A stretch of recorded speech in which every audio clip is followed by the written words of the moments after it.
For as long as I have been alive, migration, the use of the word immigrant and immigration in the political narrative has been a euphemism for race and the other. That's where we start. The other thing to say about immigration, that actually before the Brexit vote, Labour Party colleagues were telling me, oh, you know, if people are anti-Eastern European migrants, that isn't racist because they're white. How could it possibly be racism?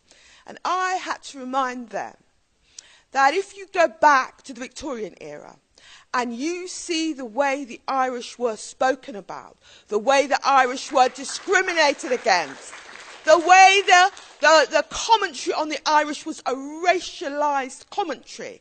If you see the cartoons in newspapers and magazines of the time, which depicted the Irish as apes, the point is, you don't have to be non-white to be subject to a racialised attack and a racialised narrative.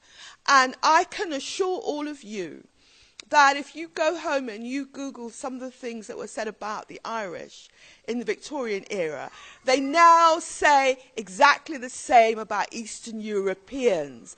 That anti-immigrant narrative doesn't alter from century to century. So let's be clear. Any talk about immigration is actually a euphemism for race and the other.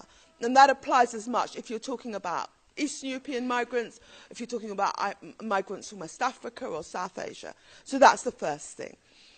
The second thing to say, and it's perhaps a slightly lighter thing, but it's important, I represent a constituency which has immigrants from everywhere, from the Caribbean, from West Africa, from Israel, from Vietnam, from South Asia, from Eastern Europe. And I'm afraid it's a characteristic of immigrants that the second to last group of immigrants to enter the country feel they have license to be negative about the latest group. So many Irish people weren't so pleasant about West Indians, many West Indians weren't so pleasant about West Africans, and so on and so on. And I say this not to make a frivolous point, but anti-immigrant forces will stand up and say, oh, we heard, you know, a Jamaican say this, or we heard an Irish person say that.